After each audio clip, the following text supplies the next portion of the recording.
Ang kwentong ito ay hango sa totoong buhay. Karanasan ito ng isa sa mga kakilala ng pinsan ko na itago na lang natin sa pangalang Eric. Taong 1995. Alimudyan, Iloilo.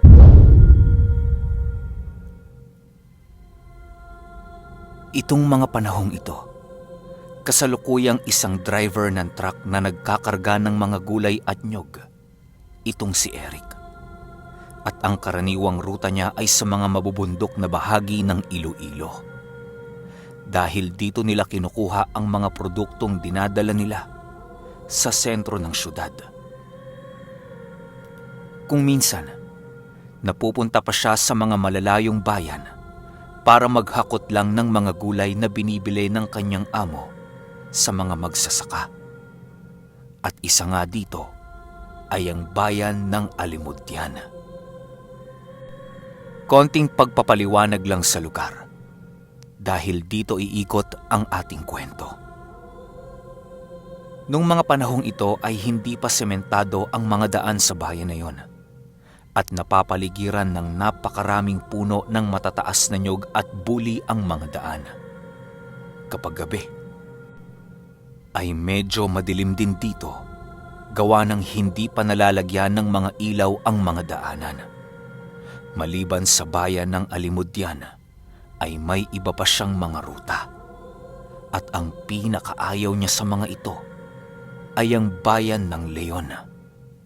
Dahil medyo mabundok na ito at kapag nasiraan ka, ay kailangan mong hintaying mag-umaga bago ka makahingi ng tulong. Isang araw, habang nagkakarga ng mga nyog na nabili nila sa bayan ng Alimudyan, ay nilapitan siya ng kanyang amo at kinausap. Eric, pagkahatid mo niyan sa palengke, bumalik ka kaagad dahil may kukunin tayong mga gulay mula sa Leon. 3 araw na tayong hinihintay ng may-ari. Baka mabulok na ang mga yon. Wika nito kay Eric. Bagaman ayaw na ayaw niya sa bayang yon, ay wala din siyang magagawa. Siya na lang kasi ang nag-iisang driver ng amo niya dahil yung isa niyang kasama ay pinaalis na ng amo niya dahil sa lagi itong lasing at kadalasang nadedisgrasya sa daan. Kaya wala na din siyang nagawa kung hindi sumunod. Habang bumabiyahe papunta ng syudad, nag-iisip si Eric ng ibang ruta na maaari nilang daanan. Naisip niyang tahakin ang daan na bumabagtas sa bayan ng San Miguel, papunta sa kung saan nila kukunin ang mga gulay. Pagdating sa bayan, agad na nagtanong si Eric ng mga posibleng malapit na daan na hindi gaanong liblib. Pre, di ba rumuruta ka din ng Leon? May alam ka bang malapit na daan mula sa Alimudyan na hindi nadadaan doon sa Kanyogan? Tanong nito sa isang driver na noon ay nagbababa naman ng mga pakwan galing sa bayan ng San Miguel. Oo pare, dito ka dumaan sa may San Miguel. Mas malapit doon, hindi ka naiikot. Yun nga lang, medyo madilim kapag gabi na kayo bumiyahe. Tugon nito. Napaisip si Eric dahil nang tingnan niya ang kanyang relo ay mag-aalas 4 na ng hapon at hindi pa tapos ang kanilang pagbababa ng mga gulay. Kaya naisip niyang kausapin ang kanyang amo na ipagpabukas na lamang ang pagkuha ng mga gulay sa bayan ng Leon. Ngunit nagalit ito. Gawa ng nabayaran na pala niya ang mga gulay na yon at kailangan ng kunin bago pa mabulok at hindi mapakinabangan. Kaya wala ding nagawa si Eric. Mag-aalas 6 na nang matapos ang pagbababa nila ng mga gulay sa palengke. Nagkarga lang siya ng krudo at kumain. Habang kumakain ay nakasabayan niya yung kakilala niyang bumiyahe din papunta sa bayan ng Leon. Pre, ayos naman ba yung daan doon sa San Miguel? Doon kasi ang ruta namin ngayon eh. Papunta kami ng Leon. Nakakainis kasi tong amo ko eh. Pinalis pa yung kasama ko. Yan tuloy. Mag-isa akong nagkakandara pa sa paghakot ng mga inaangkat niya. Inis na tanong nito sa kaibigan. Ayos naman dun pre. May mga bahay naman sa lugar na yun. Yun nga lang, putol na yung daang sementado paglagpas mo ng bayan ng San Miguel. At saka pre, hindi naman sa tinatakot kita pero may mga sabi-sabi na may nagpapakita daw na mantiw sa lugar na yun. Tugon ng kasama niya. Tanging pagngisi lamang ang isinagot ni Eric sa kasama niya dahil hindi naman siya naniniwala sa mga ganon. At ayon sa kanya, sa hinaba-haba ng panahong pagbabiyahe niya ng gabi, ay ni minsan hindi pa siya nakainkwentro ng mga ganoong uri ng nilalang.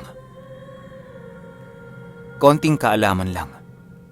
Sa mga hindi nakakakilala sa isang mantiw, ito ay isang uri ng nilalang na umaabot sa 30 talampakan ng taas. Kulay itim ito at halos hindi makikita kapag gabi. Para lang itong isang anino na may nakasabit na mga ugat at baging sa katawan nito. Maliban sa mga nabanggit na deskripsyon, ay wala nang nakakita pa ng kung ano talaga ang itsura nito. Pagkatapos kumain ni Eric, ay agad na din siyang umalis. Kasama niya ang isa sa kanyang mga helper na si Marvin. Dalawa lang sila ang lumakad dahil sa nagsitakasan na ang iba nilang mga kasamahan. At ang dahilan nila hindi na daw oras ng trabaho nila yon. Habang nasa biyahe, napansin ni Marvin na iba ang daang tinatahak ni Eric, kaya napatanong ito kung bakit doon siya dumaan, mas maayos ang daan sa kabilang bayan. Tinugon naman niya ito at sinabing mas malapit kasi ang daan na yon. Kaso nga lang, medyo matarik at madilim. Gabi na nang makarating sila sa pagkukunan nila ng gulay. At nakita nila na nakatambak na ang mga kaing ng gulay sa tabi ng daan. Inayos na ni Eric ang pagkakapark ng truck niya at agad na ding bumaba para tumulong sa pagkakarga. Mga nasa 15 kaing kasi ng repolyo at sayote ang ikakarga nila. Nung matapos na nilang maikarga ang mga ito, kaagad nang umalis sila Eric. Ngunit yung kasama niyang si Marvin, nahahalata niyang parang balisa. Kaya tinanong niya ito kung ano ang iniisip nito. Ngunit natawa lamang si Eric sa isinagot ng kasama niya. Bali-balita kasi Kuya Eric na yung dinaanan natin kanina, palagi raw tinatawiran ng mantiw. Takot na wika nito. Agad namang sinabi ni Eric na hindi siya dapat matakot dahil gawa-gawa lang yon ng mga taga doon para panakot sa mga magnanakaw ng mga pananim. Pero nagkwento si Marvin tungkol sa nasabing nilalang at ayon sa kanya, maging ang tatay niya ay nakita na ito nang minsan silang ginabi sa gawing yon ng alimudyan. Ang daang yun kasi ay napapaligiran ng mga matataas na puno ng nyog at buli. Dagdag pa nito, marami na daw ang nadisgrasya dahil sa pagpapakita ng mantiw. Pero dahil sa hindi talaga naniniwala si Eric sa mga ganitong nilalang, ipinagsawalang bahala niya ang mga sinabi ni Marvin. Nang malapit na sila sa daan, kaagad namatay ang ilaw na sinasakyan ni Eric. Dahilan para mabalisa ng husto si Marvin. Kitang-kita ni Eric na takot ang binata. Kaya kaagad niya itong sinuway Dahil wala nang tigil ang paglingon-lingon nito na parang may sinisipat sa labas ng sasakyan. Pinahinto ni Eric ang sasakyan upang tingnan ang nangyari sa kanilang ilaw. Sinabihan din niya si Marvin na bumaba muna at iaangat niya ang ulo ng sasakyan para buksan ang makina nito. Ngunit ayaw bumaba ni Marvin dahil sa natatakot talaga ito. Put! Naman Marvin oh! Sabi nang bumaba ka na muna dyan eh. Wala akong oras para sa mga kalokohan mo ha. Kung gusto mong umuwi, umayos ka. Galit na sabi ni Eric sa kanyang kasama. Agad naman itong bumaba at nang maayos na ni Marvin ang linya ng ilaw ng sasakyan, ay agad na din silang umalis. Hindi mawari ni Eric kung bakit talagang takot na takot si Marvin. Napakalaking tao nito. Kaya naisip na lamang niya na meron nga talagang kinakatakutan ang binata. Kinabukasan ay nagulat na lamang si Eric dahil umalis sa pinagtatrabahuhan nila si Marvin. At dahil kapitbahay niya lang ito, pinuntahan niya ito sa kanila at tinanong kung bakit ito umalis sa kanyang pinagtatrabahuhan. Kasi po kuya, kung palagi tayong babiyahe papunta sa lugar na yon, mamamatay ako sa nervyos eh. Tugon ito kay Eric na labis naman niyang pinagtataka dahil wala naman silang naingkwentrong kahit na ano sa gawing yon. Hanggang sa nakisingit sa usapan nila ang tatay ni Marvin. Ang lugar na yon ay talagang daanan ng mantiw sa tuwing ito ay lalabas. At napakaraming tao na ang nakakita sa higanteng nilalang na yon. Marami din ang nadedisgrasya sa tuwing makikita nila ito. Wika ng tatay ni Marvin na naging interesado si Eric sa mga narinig niyang kwento. Kung kaya, sa tuwing kukuha sila ng gulay sa leon, sa gawing yun siya dumadaan. Pero nakailang ulit na siyang dumadaan sa lugar na yon, ay wala pa rin siyang nakikitang mantiw. Ngunit ng isang beses na bumiyahe siya pabalik sa leon, ay nangyari ang hindi niya inaasahan. Makulimlim na nung bago pa lamang siya umalis para kunin ang mga gulay sa bayang yon. Padilim na din kaya mabilis na ang kanyang pagpapatakbo. At nag-iisa siya kasi wala na namang gustong sumama sa kanya papunta sa rutang yon. Sa kalagitnaan ng biyahe ay biglang bumuhos ang malakas na ulan. Kung mamalasin ka nga naman oo.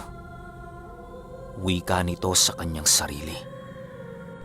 At nang marating na niya ang kanyugan, nagdahan-dahan siya dahil bukod sa napakadilim ng daan, ay punong-puno pa ng putik ang kalsada na inanod ng tubig mula sa itaas na bahagi. Napakadulas ng daan noong mga oras na yon at nung akmang liliko na siya kasi pababang kurba na ang daan, ay biglang dumulas ang kanyang huling gulong, dahilan para mawalan siya ng kontrol sa manibela. Tuluyang bumangga siya sa isang puno ng nyog. Nawala ng malay si Eric. At nang magising siya, sinapo niya ang kanyang ulo na punong-puno ng dugo. Muli na naman siyang hinimatay matapos yon. At nung nagkamalay na siya, laking gulat niya dahil pagtingin niya sa bintana ng sasakyan ay may isang pares ng malalaking mata ang nakatingin sa kanya. Nagsisisigaw si Eric dahil sa takot. Marahil ay natakot din ang kung anong nilalang na yon at agad itong kumaripas ng takbo. Sa bawat paghakbang ng mga paa nito ay siya namang pagyanig ng lupa. At nang nakalayo na yung nilalang, ay pinailaw ni Eric ang headlight ng kanyang truck at laking gulat niya nang makita niya ang isang napakalaking paa na halos kasing laki ng puno ng buli at punong-puno ng mga nakabiting animoy, ugat ng puno. Nang lumabas siya ay tiningala niya ito. Laking gulat niya dahil may isang napakalaking nilalang ang naglalakad papalayo sa kanyang kinaroroonan.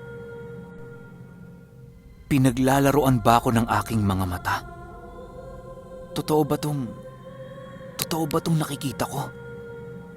Wika nito sa kanyang sarili. At maya-maya ay may mga kalalakihang dumating at agad na nag-usisa sa kanya kung ano ang nangyari. Halos hindi makapagsalita si Eric noong mga oras na yon at naupo na lamang siya sa puno ng nyog. Sinapo na lang niya ang ulo niyang nagdudugo. Nang mapansin ito ng mga kalalakihan, ay kaagad nilang dinala si Eric sa isang health center malapit sa lugar. Ginamot ng mga naka-duty na nurse ang sugat ni Eric at nakatulog ito dahil sa pagkahilo. Sobrang dami kasing dugo ang nawala sa kanya. At nang magkamalay siya, ay nakita niya ang kanyang sarili na nakahiga sa ilalim ng kanyugan. Iniikot niya ang kanyang paningin at napansin niya na yun yung kanyugan kung saan siya na aksidente. Nang akmang tatayo na siya, ay may narinig siyang isang malaking tao na sumisipol.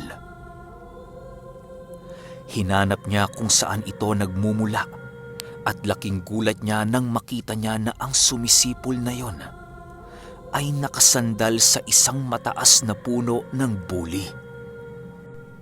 Tiningala niya ito at napaupo siya dahil sa takot. Sa sobrang taas ng nilalang na yon ay halos nakasayad na ang ulo nito sa mga ulap. Tuloy lang ito sa pagsipol hanggang sa nagsisisigaw na si Eric sa sobrang takot. At dahil sa pagsigaw nito ay nakuha niya ang atensyon ng nilalang. Naupo ito at doon pa lamang nakita ni Eric ang kanyang muka. Natatakpan ng malaugat na buhok ang mga mata nito. Kasing itim ng anino ang balat. Wala itong ilong at may napakalaking bunganga na halos masakop ang ibabang bahagi ng kanyang muka. Mas lalo pang nahintakutan si Eric nang dumapa ito sa lupa upang titigan siya ng matindi. At tumambad sa kanya ang mga mata nitong nagbabaga. Pinilit tumayo ni Eric pero hindi niya magawa dahil tila naninigas ang kanyang katawan. Pakiramdam niya noon ay natigalgal siya. Nang makaramdam si Eric na may kung sinong yumuyugyug sa kanya, idinilat niya ang kanyang mga mata. Nakita niya ang kanyang sariling nakahiga sa isang stretcher sa loob ng health center. Nasaan ako? Nasaan na yung higante? Agad na tanong nito sa nurse na yumuyugyug sa kanya. Pasensya na po kayo sir ha. Nagising ko po kayo. Nananaginip kasi kayo eh. Tugon ng nurse. Maya-maya ay dumating ang amo ni Eric at agad siyang inusisa sa mga nangyari. Ikinuwento naman ni Eric kung ano ang nangyari sa kanya. Medyo nagalit ang kanyang amo pero wala na din itong nagawa sapagkat alam niyang aksidente ang nangyari. Matapos yon ay agad ding umuwi si Eric. Kinabukasan ay pinuntahan niya ang tatay ni Marvin upang ipagbigay alam ang mga nangyari. Napangiti lamang ito dahil sa hindi siya makapaniwala na naririnig niyang nagkukwento ng tungkol sa mantiw. Ang isang taong dati ay hindi naniniwala dito. Alam mo Eric, may mga bagay sa mundo na hindi saklaw ng ating isipan. o napakahirap ipaliwanag na mga pangyayari. At kagaya ng iyong karanasan, hindi ka maniniwala hanggat hindi mo ito personal na nararanasan. Wika ng tatay ni Marvin, at mas lalo itong namangha ng isalaysay ni Eric ang itsura ng nilalang. Sinabi nitong wala pang nakakakita ng talagang itsura ng mga mantiw dahil kapag nakatayo ang mga ito ay halos nakasayad na sa ulap ang kanilang mga ulo. Pagkalipas ng ilang buwan, bumalik si Eric sa kanyang trabaho. Ang buong akala niya ay hindi na muling mangyayari sa kanya ang karanasang yon. Ngunit nang minsang bumiyahe siya papunta ulit sa bayan ng Leon, ay muli niyang nakainkwentro ang mantiw. Habang nagmamaneho siya ng marahan paakyat, ay bigla siyang nakakita ng isang malaking anino na animoy nagtakip sa buwan. Kaya kaagad siyang huminto at bumaba ng kanyang truck. Nilagyan pa niya ng kalso ang mga gulong nito upang hindi ito umatras pababa ng bundok. At nang tingalain niya ang akala niyang puno ng buri, ay nakita naman niya ang marahang pagkilos ng mahabang kamay nito na animoy hinahawi ang mga puno ng nyog sa kanyang dinaraanan. Na tila ba may hinahanap ito na kung ano. Masyadong marahan ang paghakbang ng napakalaking nilalang na yon na halos hindi mo mararamdaman ang pagyanig ng lupa. Napaatras siya pabalik sa sasakyan niya nang makita niya itong humaharap sa kanya. Por Diyos por Santo, ano ba ang iniisip ko at bakit ako tumigil dito? Takot na tanong niya sa kanyang sarili. Imbis na umakyat sa kanyang sasakyan, ay nagkubli siya sa isang puno ng nyog. At mula doon ay kitang-kita niyang muling dumapa ang nilalang sa lupa at sinilip ang kanyang sasakyan. Bagaman natatakot, pinili ni Eric na harapin ang napakalaking nilalang upang tanungin ito ng mga bagay-bagay. Anong kailangan mo't ba't mo ako hinahanap?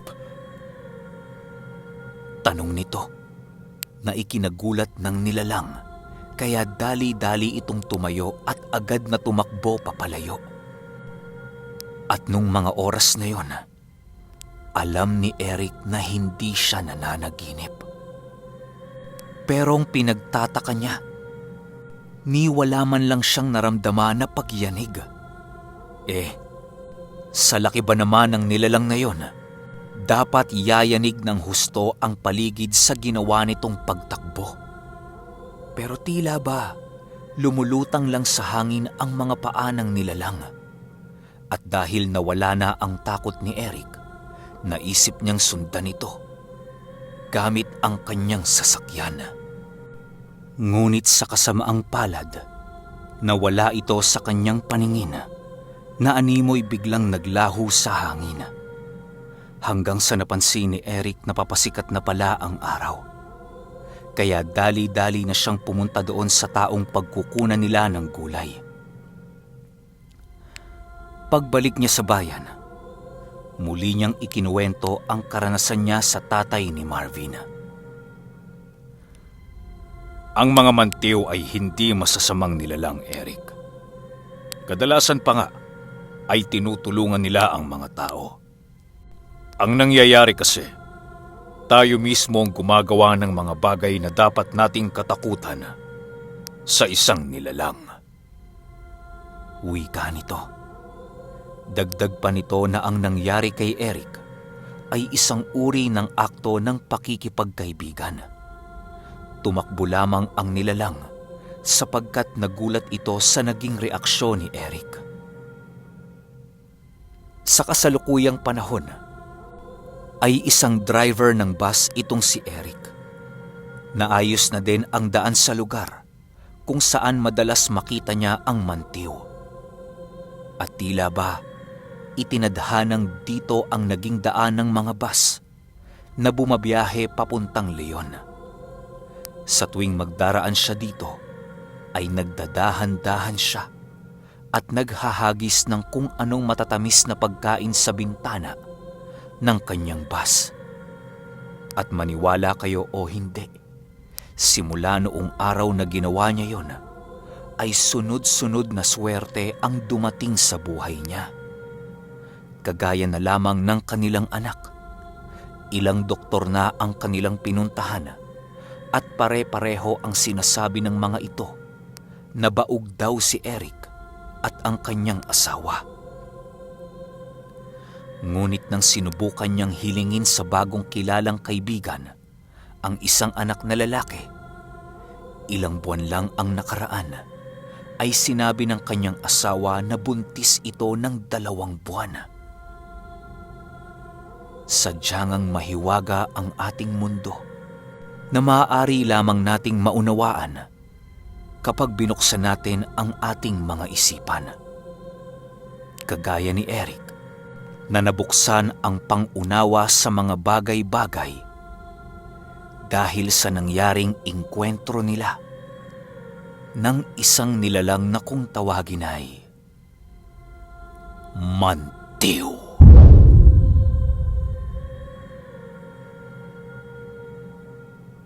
Okay, shout out ko muna yung bago kong warrior member na si I'm Just Nobody.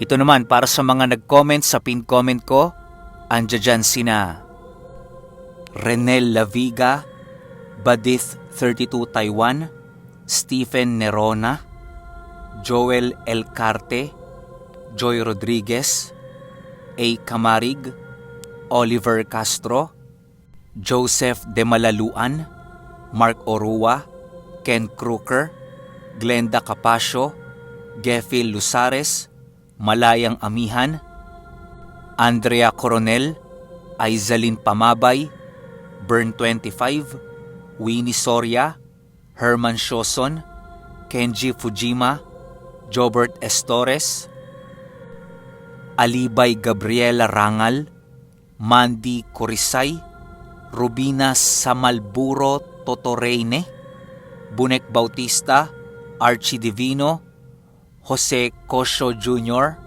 Giselle Gomez, Yali James Channel Vlog, Sarmiento Gracia, Mary Grace Sanchez, Elgeneth Ongwe, Alfie Alipoyo, Ian C., Joshua Rodney, Jay Moreno, Steffi Jane Park, Caradine Senens, Ricardo Balisong, Steffi Jane Park, Shaira Duran, Cholo Caleb, Dimples Yumi, Willie Garabiag, Nora Valdez, Geraldine Rosales, at kay Jasmine Villarisco. Ayan medyo maraming names na tayo yung na-shoutout natin. Next time naman, wag tayong padoble-doble ng comments para mabigyan naman natin ng chance yung iba. Yun lang. Hanggang sa susunod na kwento. Salamat.